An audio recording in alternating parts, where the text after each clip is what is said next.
While shepherds kept their watching o'er silent flocks by night, behold, throughout the heavens there shone a holy light.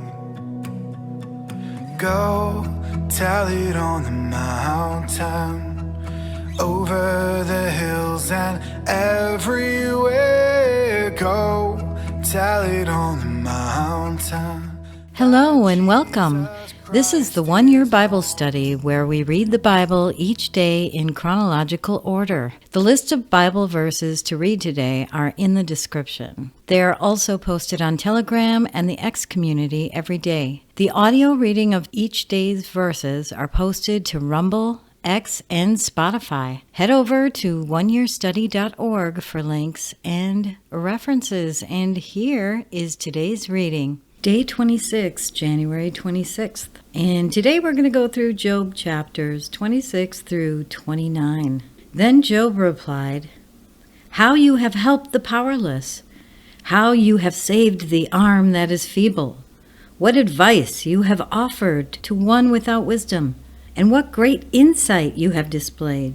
Who has helped you utter these words, and whose spirit spoke from your mouth? The dead are in deep anguish, those beneath the waters, and all that live in them. The realm of the dead is naked before God. Destruction lies uncovered. He spreads out the northern skies over empty space. He suspends the earth over nothing. He wraps up the waters in his clouds, yet the clouds do not burst under their weight. He covers the face of the full moon, spreading his clouds over it. He marks out the horizon on the face of the waters for a boundary between light and darkness. The pillars of the heavens quake, aghast at his rebuke. By his power he churned up the sea. By his wisdom he cut Rahab to pieces. By his breath the skies became fair. His hand pierced the gliding serpent. And these are but the outer fringe of his works. How faint the whisper we hear of him! Who then can understand the thunder of his power?" And Job continued his discourse. "As surely as God lives, who has denied me justice, the Almighty, who has made my life bitter,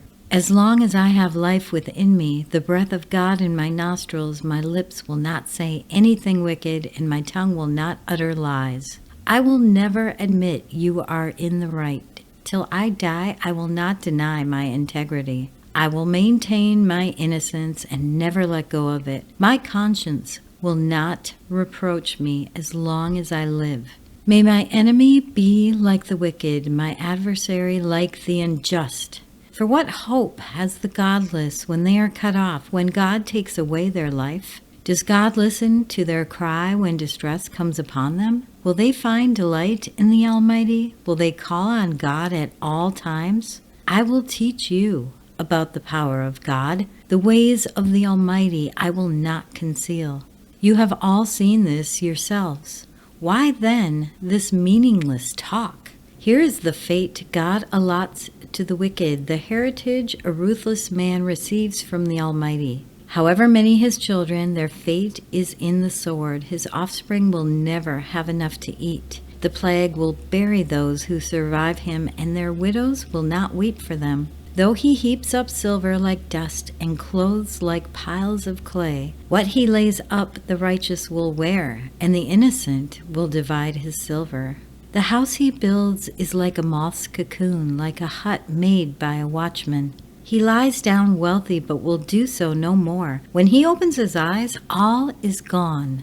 Terrors overtake him like a flood. A tempest snatches him away in the night. The east wind carries him off, and he is gone. It sweeps him out of his place. It hurls itself against him without mercy as he flees headlong from its power. It clasps its hands in derision and hisses him out of his place. There is a mine for silver and a place where gold is refined. Iron is taken from the earth, and copper is smelted from ore.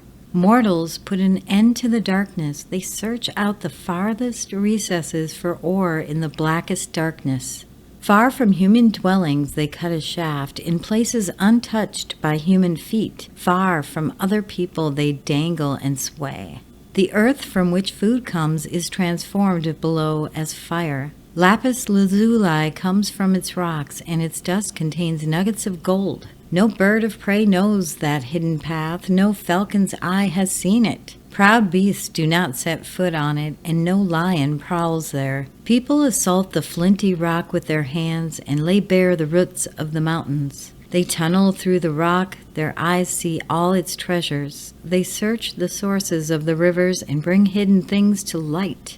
But where can wisdom be found? Where does understanding dwell? No mortal comprehends its worth. It cannot be found in the land of the living. The deep says, "It is not in me."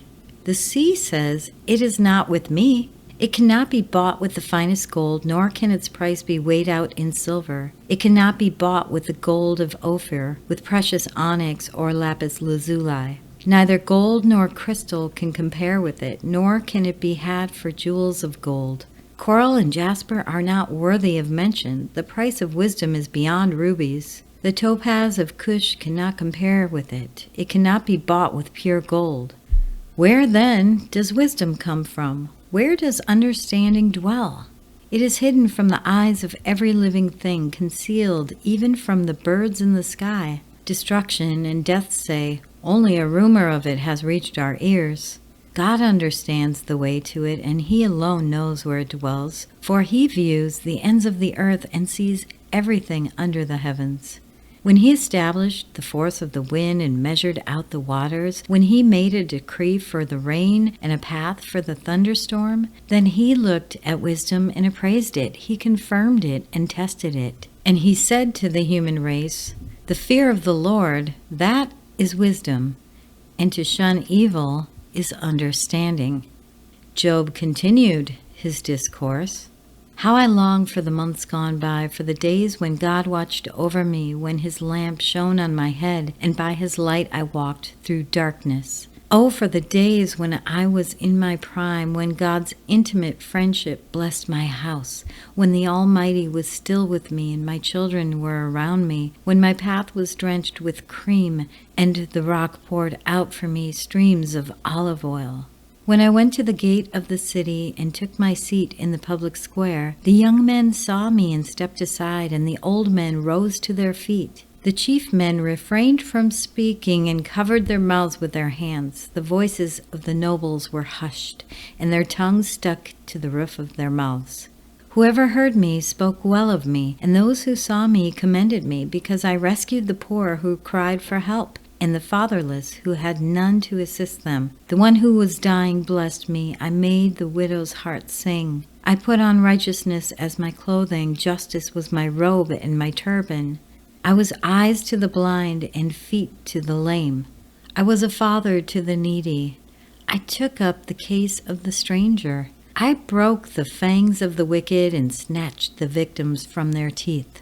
I thought, I will die in my own house, my days as numerous as the grains of sand.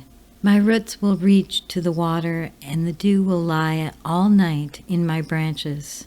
My glory will not fade, the bough will be ever new in my hand. People listened to me expectantly, waiting in silence for my counsel. After I had spoken, they spoke no more. My words fell gently on their ears. They waited for me as for showers, and drank in my words as the spring rain. When I smiled at them, they scarcely believed it. The light of my face was precious to them. I chose the way for them and sat as their chief. I dwelt as a king among his troops. I was like one who comforts mourners. And that concludes today's reading. If you have thoughts to share or questions to ask, we do fellowship in Telegram and on the X community for the Chronological Bible Study. You can find links to those in the description. I really encourage everyone to ask questions. Don't hold back. No question is silly or stupid, and we're all learning. We're learning together. We want to help each other. We want to build up that fellowship. Thank you so much for listening to today's reading, and we will be back tomorrow with our next one. Have a blessed day, my friends. While shepherds kept their watching or silent flocks by night. Behold, throughout the heavens there shone a holy light. Go tell it on the mountain, over the hills and everywhere. Go tell it on the mountain that Jesus Christ is born.